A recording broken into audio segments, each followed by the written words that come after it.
안녕하세요. 부동산 마스터 경입니다. 네, 일요일인데요. 또 한 주 마무리 잘 하시고 내일부터 또 출근하시는 분들과 일하시는 분들 또 파이팅 하시길 바라겠습니다. 자, 지금 역전세가 심한데 내년까지 좀 지속될 것 같다. 전세 자금 대출 DSR에 포함을 해야 될 필요가 있다라고 어떤 KB경영연구소에서 전세제도 정책 제안 보고서를 발간했다고 합니다.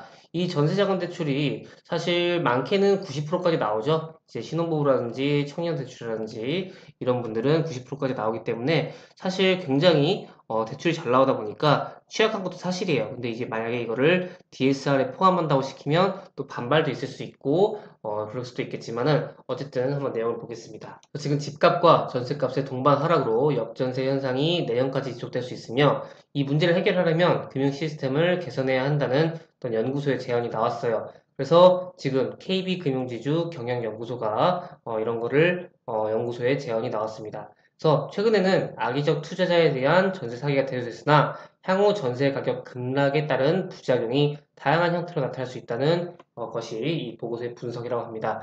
그래서 만약에 전세 보증금 회수가 안 되면 주택을 못 구입하겠죠. 그다음에 근무지 이전, 자녀 교육 등의 문제를 겪을 수가 있습니다. 그래서 이 무주택 서민을 위한 전세자금 대출이 대표적인데, 자, 이거를 DSR에 포함을 하고 매매가 대 전세가, 그러니까 매매 전세비가 70% 이상인 주택에 대해서는 전세자금 대출을 제한하는 안을 검토해야 한다고 주장했어요. 그래서 다만 임대인이 이 전세 보증금 반환 용도로 대출을 신청한 경우에 한해 한시적으로 LTV를 70%까지 허용을 하고, 그리고 특히 대출 신청 금액이 1억 5천만 원 이하인 경우에 DSR 적용을 배제해서 임차인의 안정적인 퇴거 지원이 나서야 한다고 덧붙였다. 그러니까 뭐 조건이 여러 가지 있지만 다 DSR 넣으면 사실 뭐 대출을 못 받는 분 수도 있을 수도 있겠어요. 난 연봉이 적은데 DSR 40% 넣어버리면 대출을 아예 못 받아서 적당한 집도 살 수가 없어. 이런 분들도 나올 수 있기 때문이겠죠. 그래서 이 임대보증금 보증과 전세보증금 반환보증보험을 통합하고 임대인의 보험 가입을 의무화하는 것도 해결 방안으로 제시됐다고 합니다.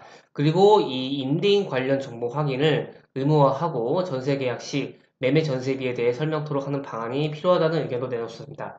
저도 사실 전세 계약을 할 때 이 집의 매매가가 얼마고 전세가가 얼마니까 매매 전세비가 얼마 정도 됩니다. 이런 내용은 한마디도 듣지 못했었거든요. 그래서 여러분들이 만약에 이런 내용을 들으면 어느 정도의 위험 부담을 조금이라도 느낄 수 있으니까 도움이 될 것 같아요. 그리고 임대주택을 직접 중개 관리하며 하자 발생 시 전세보증금 보전과 계약 파기를 책임질 수 있는 기업형 중개 플랫폼이 좀 필요하다 하고 다주택자의 임대사업자 등록 의무화를 조속히 도입해야 한다고 보고서는 강조했어요. 그래서 이 우리나라만의 독특한 임차 형태인 전세대조가 지금까지 서민들의 내 집 마련을 위한 주거 사다리 역할을 해왔지만 최근 이 전세 사기와 깡통 전세 문제 등이 발생함에 따라서 제도적인 보완 절실히 필요해졌다면서 이렇게 전세 사기 피해자에 대한 지원을 강화하되 장기적으로는 이 근본적인 문제 해결을 위한 시스템 개선 등을 적극적으로 고민을 해야 됩니다. 사실 그래서 뭐 다주택자에 대한 거 그리고 외국인 그런 투자자들에 대한 것도 대출을 다 해주는 것도 문제가 있었는데 그런 어떤 법적인 강화 문제를 잘